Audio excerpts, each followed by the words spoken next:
Nous sommes mercredi 20 septembre 2023, il est 13 h. Bonjour et bienvenue dans votre journal accessible aux sourds et aux malentendants. On démarrera ce journal aux États-Unis d'Amérique où la séance plénière de l'Assemblée générale de l'ONU s'est ouverte hier mardi avec de discours forts d'États membres. Le vice-président ivoirien représente le chef de l'État Alassane Ouattara à ce forum de haut niveau. Tiemoko Melia-Kone s'est également entretenu avec le secrétaire général de l'ONU. Le Premier ministre Patrick Achi lui a procédé ce mercredi au Sofitel Hôtel Abidjan, Hôtel Ivoire, à l'ouverture de la 9e édition du Business Forum de Makutano, le premier réseau d'affaires d'Afrique centrale. Cet événement réunit des chefs de gouvernement, des décideurs publics, des dirigeants du secteur privé ainsi que des leaders de la société civile. Et puis, dans le cadre de la lutte contre la vente illégale du gaz butane, une cinquantaine de machines de transvasement illégal du gaz viennent d'être saisies à Bouaké dans le Béquet, une initiative de la direction régionale du commerce, de l'industrie et de la promotion des PME. C'est dans le cadre de la lutte contre la fraude.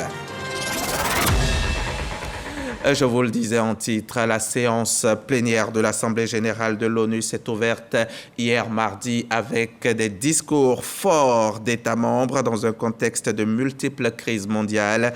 Le vice-président ivoirien est présent à ce forum de haut niveau au nom du président Alassane Ouattara.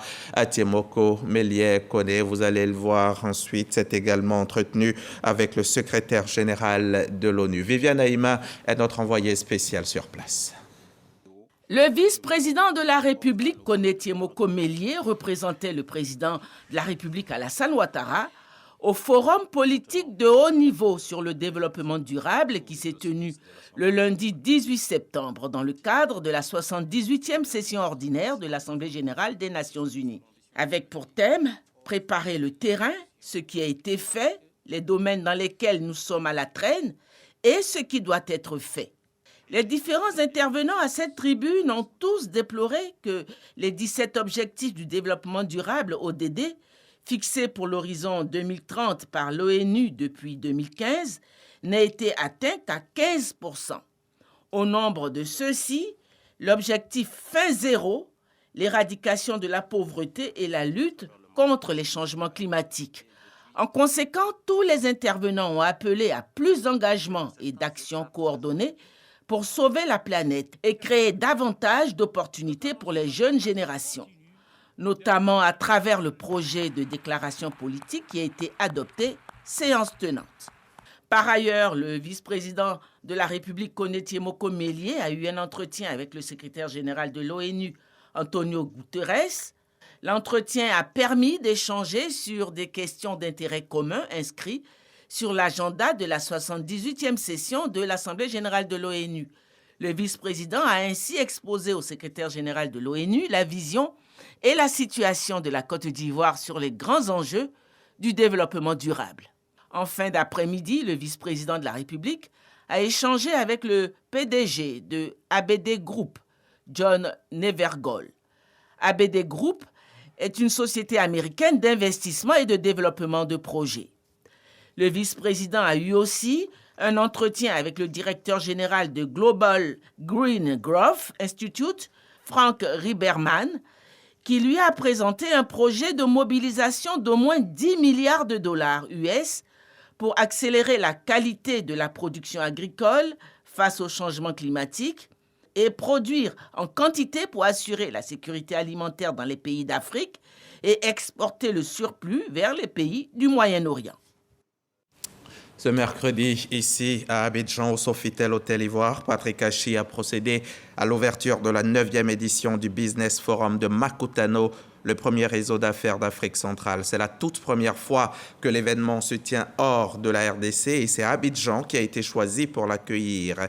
150 personnalités, dont des chefs de gouvernement, des décideurs publics, des dirigeants du secteur privé ainsi que des leaders de la société civile y prennent part afin de contribuer ensemble à éclore le potentiel commercial intra-africain. On va écouter le Premier ministre Patrick Achi, c'était donc tout à l'heure au cours de la cérémonie d'ouverture. Puisse ce forum nous permettre de développer des partenariats économiques prospères et durables entre nos deux nations, phares du continent africain. Alors, au travail, avançons ensemble. If we don't, who will? Si nous ne le faisons pas, qui le fera à notre place? Personne, Monsieur le Premier ministre. Personne ne viendra chez vous développer votre pays pour vous. Je ne l'ai encore jamais vu. Et je pense que nous l'avons compris, c'est le premier pas et il est le plus important. Monsieur le Premier ministre, cher Jean-Michel Sama, sachez que pour ma part, je m'engage à mettre le gouvernement à votre disposition afin que nous puissions accompagner, faciliter et accélérer les échanges et la collaboration entre la Côte d'Ivoire et la République démocratique du Congo. Venons-en maintenant au processus de mise en œuvre du mécanisme institutionnel de veille stratégique qui se poursuit.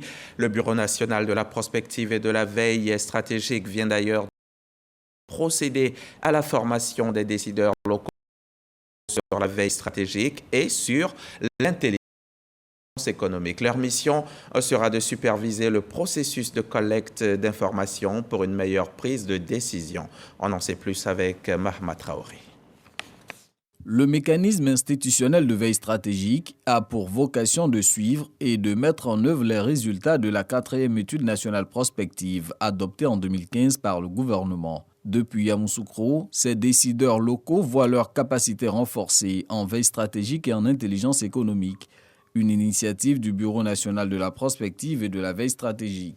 Beaucoup d'enseignements, pas seulement en veille stratégique, mais surtout en matière de gestion de l'information. L'intelligence économique est un outil d'aide à la décision. Je vais jouer mon rôle de décideur dans le dispositif de veille stratégique en allant chercher les informations qui permettront au district de mieux participer au développement du district en impliquant la veille stratégique et l'intelligence économique. Il est capital dans ce monde de pouvoir maîtriser l'information. Et maîtriser l'information, c'est pouvoir mieux anticiper en collectant les informations qui vous permettent d'être avertis à l'avance sur ce qui va se passer, de pouvoir s'y préparer et de pouvoir répondre le mieux possible, de trouver les meilleures réponses, les meilleures attitudes et décisions.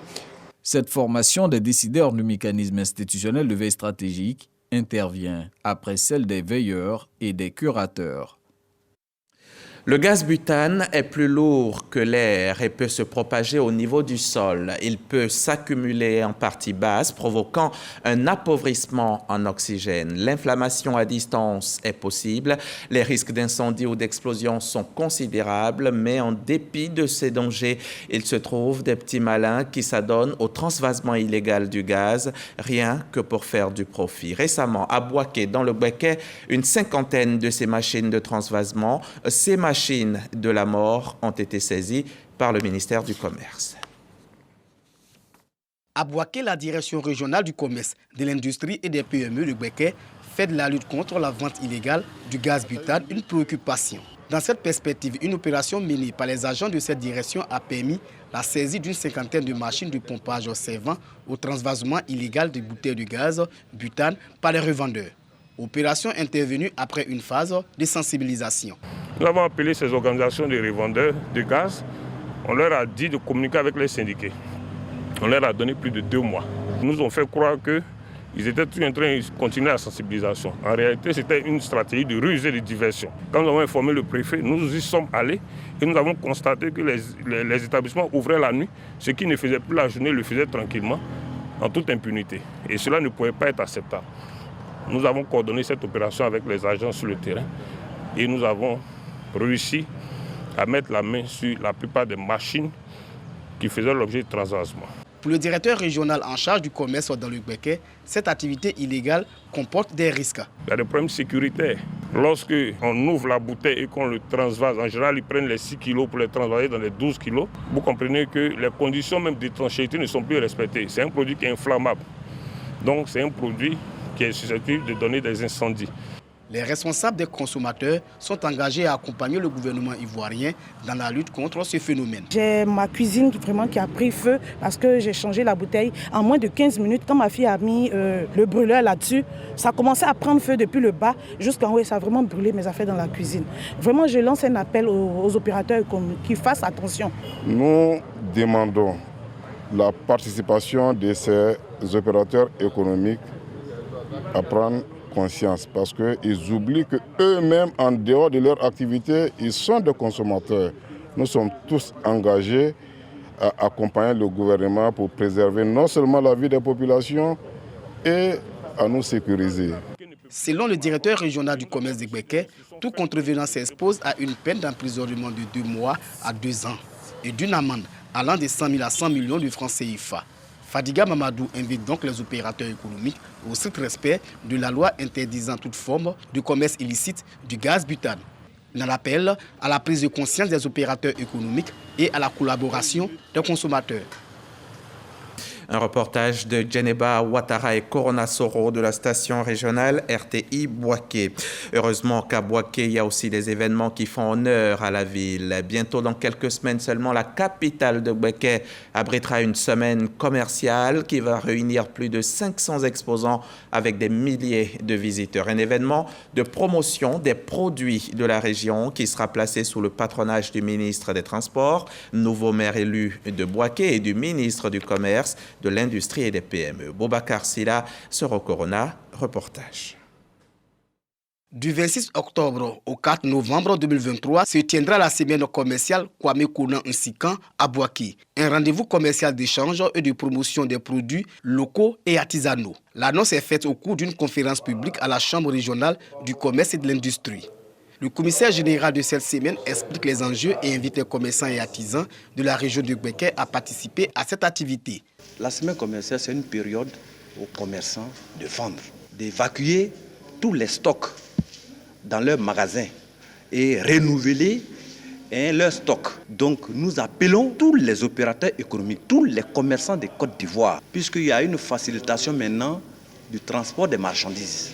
Ils peuvent venir avec leur stock. C'est une semaine qui serait la bienvenue et la Chambre des métiers soutient cette initiative parce qu'on pense et on souhaite que les artisans fassent de bonnes affaires. Organisée par la Fédération nationale des acteurs de commerce de Côte d'Ivoire, cette semaine commerciale vise également à rendre hommage à Feu Kwame Konan Nsikan, ex-transporteur et président des commerçants de Côte d'Ivoire. Kwame Konan Nsikan a fait des commerçants, des professionnels. Il est parti et nous voudrions montrer à la Côte d'Ivoire que Feu Kwame Konan Nsikan vit toujours. Grâce à lui, en 1990, tous les syndicats sont réunis et nous étions syndicat national des commerçants de Côte d'Ivoire.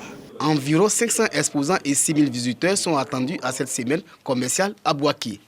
Valoriser les produits industriels locaux et créer la richesse par la digitalisation dans la région de Gbeke. Tel est le thème de cette messe commerciale qui verra la participation de plusieurs pays africains. Gabriela Ramos est à Abidjan depuis quelques jours. La directrice générale adjointe de l'UNESCO, chargée des sciences humaines et sociales, a été reçue cette semaine par Mariatou Koné, la ministre de l'Éducation nationale et de l'alphabétisation. Au cours de leurs échanges, il a été essentiellement question d'intelligence artificielle, de numérique, du genre, du sport et de cohésion. Le témoignage de Sephora Zeki. En visite en Côte d'Ivoire, la directrice générale adjointe de l'UNESCO, chargée des sciences humaines et sociales, est venue réaffirmer le soutien de son institution aux efforts du gouvernement ivoirien dans sa politique d'amélioration de son système éducatif. On a élaboré des pistes de collaboration et nous sommes vraiment enthousiastes de ce qui peut aboutir pour le Côte d'Ivoire, pour le bénéfice de la Côte d'Ivoire. Intelligence artificielle, numérique, genre et équité, et surtout sport et cohésion sociale. Voici les différents domaines dans lesquels la diplomate onusienne entend s'engager. Un engagement qui réjouit la ministre Mariatou Koné. Pour l'initiatrice des États généraux de l'éducation nationale et de l'alphabétisation, tout ce qui concourt au bonheur des enfants de Côte d'Ivoire est le bienvenu. Un autre volet s'ajoute, c'est-à-dire qu'en plus de l'éducation traditionnelle, nous aurons un partenariat, de ce que j'ai compris, pour nous aider à faire le pont avec le sport, le pont avec la culture, le pont avec l'intelligence artificielle. Et ce sont autant d'actions, d'activités pour le bonheur des enfants de Côte d'Ivoire. Et pour cela, nous éprouvons de la fierté pour notre pays. Pour rappel, la visite de la Mexicaine Gabriela Ramos Patino témoigne de tout l'intérêt que l'UNESCO accorde aux réformes de l'école ivoirienne. Surtout qu'avant elle, Stéphania Giannini, la sous-directrice de l'UNESCO en charge de l'éducation, avait effectué le déplacement d'Abidjan pour prendre part au lancement des États généraux de l'éducation nationale et de l'alphabétisation. De l'éducation nationale, un mot à présent sur l'enseignement supérieur. Je vous emmène à Yamoussoukro pour prendre part à la rentrée officielle des classes à l'INPHB, l'Institut national polytechnique Houphouët-Boigny. Les clés de réussite de l'entrepreneuriat jeune dans l'agro-industriel, voilà le thème de cette rentrée 2023-2024, rentrée à laquelle a pu assister Kader Sogodogo de RTI Bouaké. C'est fini les vacances du côté de l'Institut national polytechnique Félix Houphouët-Boigny, INPHB de Yamoussoukro. L'amphithéâtre Ezan à Kélé abrite la traditionnelle cérémonie de rentrée académique.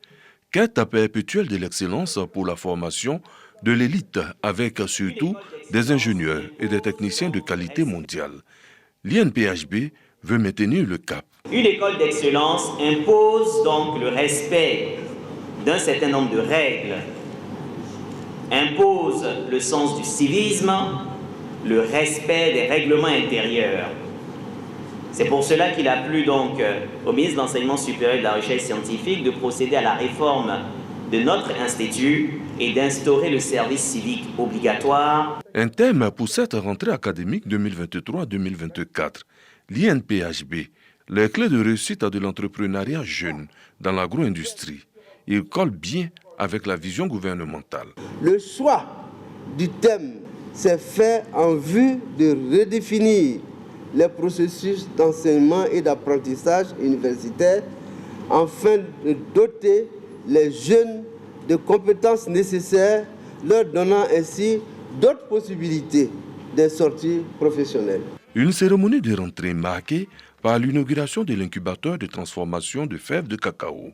Il est le fruit de la confiance du GIZ aux activités de l'Institut. Ce n'était pas par hasard qu'on a choisi l'INPHB, une institution avec un grand renommé qui pourra utiliser cette usine de transformation aussi pour trouver d'autres innovations pour traîner les étudiants en ce qui concerne l'utilisation des machines et des usines pour la transformation de cacao. Grande innovation pour cette rentrée, la tenue d'apparat des étudiants.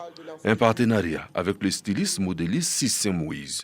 Une tenue qui doit représenter une fierté pour les étudiants et leurs familles. Cette année, sur 7000 postulants, seulement 782 ont pu intégrer l'Institut national polytechnique Félix Houphouët-Boigny, INPHB de Yamoussoukro.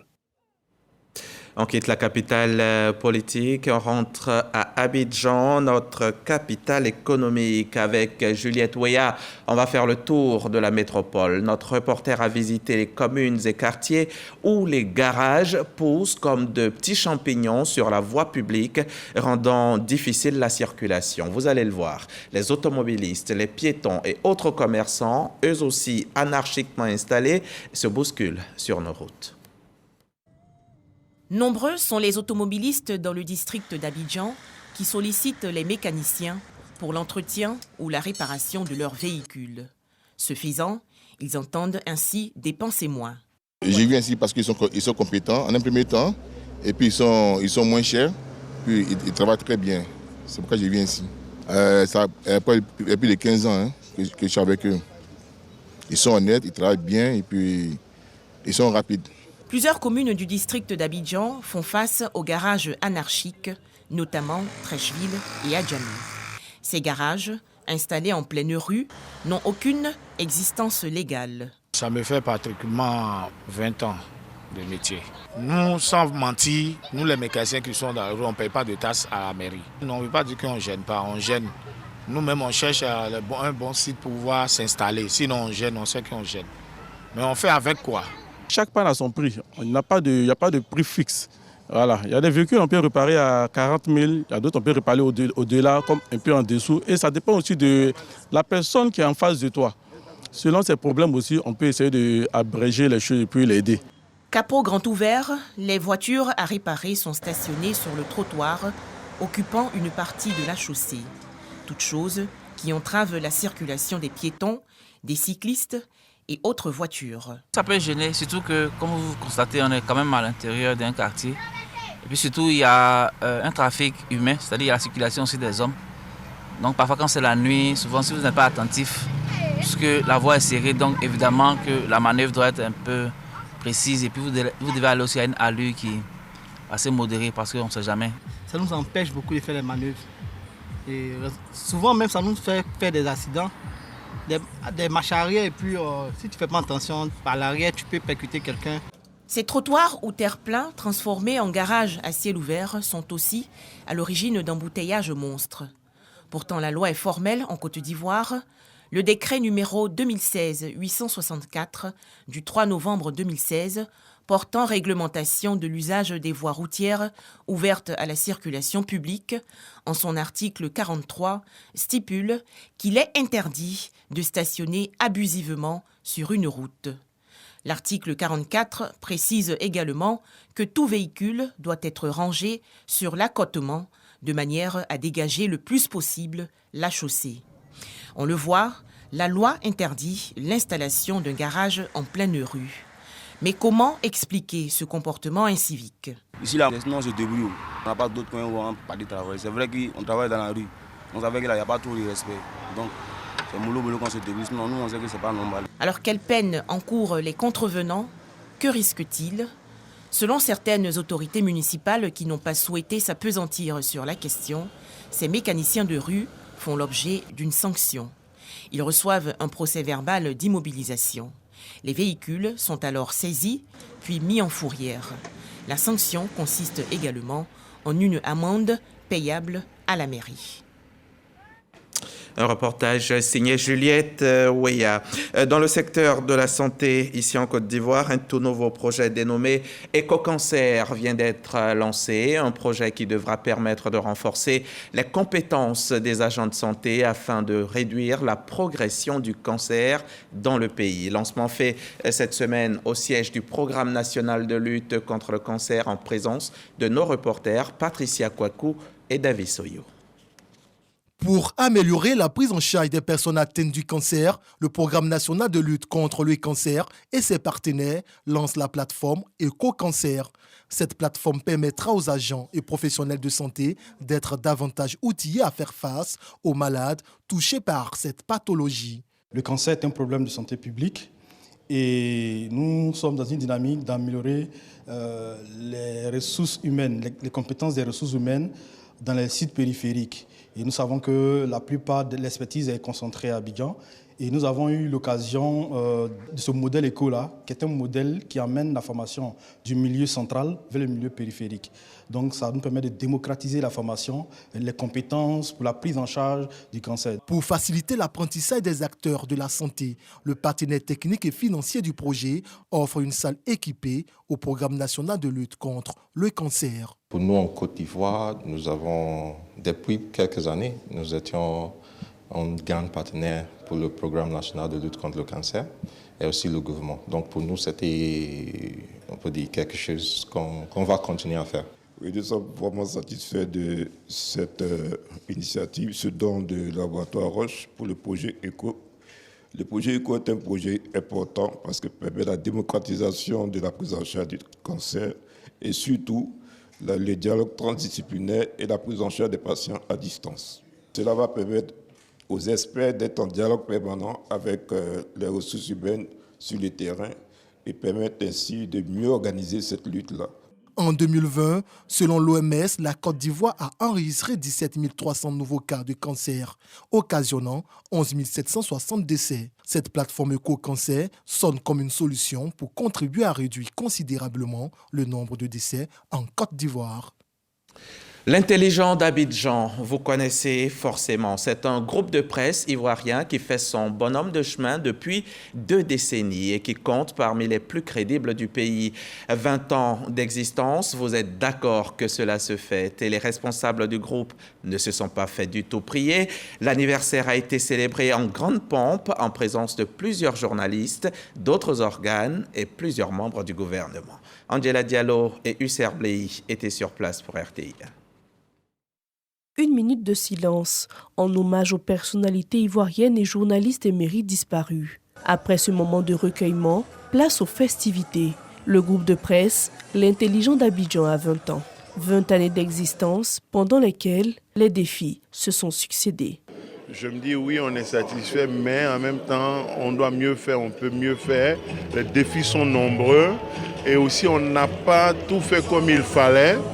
Il y a eu certainement des erreurs, il y a quelques regrets, mais on préfère retenir ce qui est positif et puis prendre conscience des efforts à faire pour améliorer nos performances afin de répondre davantage aux attentes de nos lecteurs, de nos partenaires et des populations. Parrain de cette cérémonie, le ministre Dao Paulin Claude a félicité le groupe de presse avant d'inviter les journalistes au respect du code d'éthique et de déontologie. Nous avons un devoir de reconnaissance envers un jeune Ivoirien qui, pendant des moments de difficulté, a traversé toutes les vicissitudes pour porter très haut un journal, pour le construire, pour le consolider et pour le faire vivre pendant 2 décennies.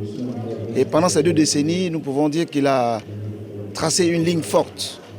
Il a défendu l'éthique et la déontologie du journalisme dans un environnement particulièrement difficile.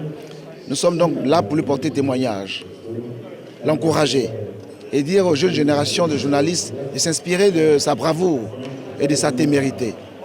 À ces festivités, près de 600 personnes, dont des journalistes et professionnels des médias, des personnalités et des membres du gouvernement. Des journées thématiques, des panels et forums pour meubler cette semaine anniversaire. Joyeux anniversaire à l'Intelligent d'Abidjan. On va à présent faire un peu de vélo. La 3e étape de la caravane du 29e Tour cycliste de Côte d'Ivoire s'est faite récemment entre les villes de Bouaké et Sakassou. Parcours à l'issue duquel les éléphants cyclistes ont imposé leur suprématie, récupérant ainsi le maillot jaune de leader. Les précisions avec Salif Ouattara de RTI Sport.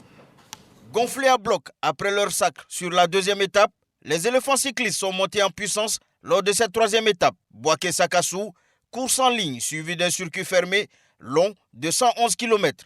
Sur les 10 tours à effectuer dans la cité royale de Sakassou, les éléphants ont imposé un rythme de 42 km/h à leur challenger burkinabé. Résultat des courses, Abou Sanogo finit vainqueur de l'étape en 2h39 minutes 59 secondes quand Traoré Souleymane arrache le maillot jaune de leader au Burkina Faso. Être leader d'une course, avoir le maillot jaune, déjà ici satisfait d'avoir porté le maillot jaune aujourd'hui. C'est pas facile, mais il y a encore la pression. Au-delà de la victoire, une joie pour la population de Sakassou, heureuse de la visite des cyclistes dans leur commune. Nous avons accueilli cet événement avec beaucoup de bonheur.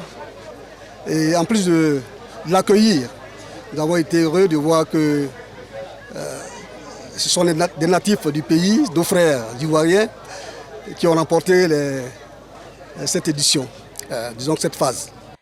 15 au total dans le peloton, les éléphants cyclistes devront cravacher dur sur la 4e étape entre Yamoussoukro et Daloa, longue de 136 km. Au Gabon, Noureddine Bongo, le fils de l'ancien président Ali Bongo, est en prison. Il a été entendu par le procureur, puis par une juge d'instruction. Hier mardi 19 septembre, une dizaine de hauts responsables ont également été auditionnés. Le fils d'Ali Bongo avait été coordinateur à la présidence, puis conseiller stratégique de son père au parti PDG, et certains le présentaient comme un successeur potentiel. Le voilà donc derrière les barreaux. Il a été mis en examen et placé en détention provisoire, notamment pour haute trahison et corruption active, ainsi que l'a annoncé le procureur de Libreville. Les opérations de l'armée azerbaïdjanaise se sont poursuivies dans la nuit du 19 au 20 septembre. Les autorités du Haut-Karabakh affirment que plusieurs villes sont ciblées et évoquent des tirs intensifs d'artillerie, de roquettes et des attaques aériennes qui visent aussi des infrastructures civiles. Il y aurait au moins 29 morts et plus de 200 blessés. Plus de 7000 civils ont été évacués. Les autorités de Bakou assurent que l'offensive ne cessera que si les séparatistes arméniens déposent les armes. Moi, je dépose le stylo et je ferme le micro. Fin de cette édition, on se retrouve demain à 13h.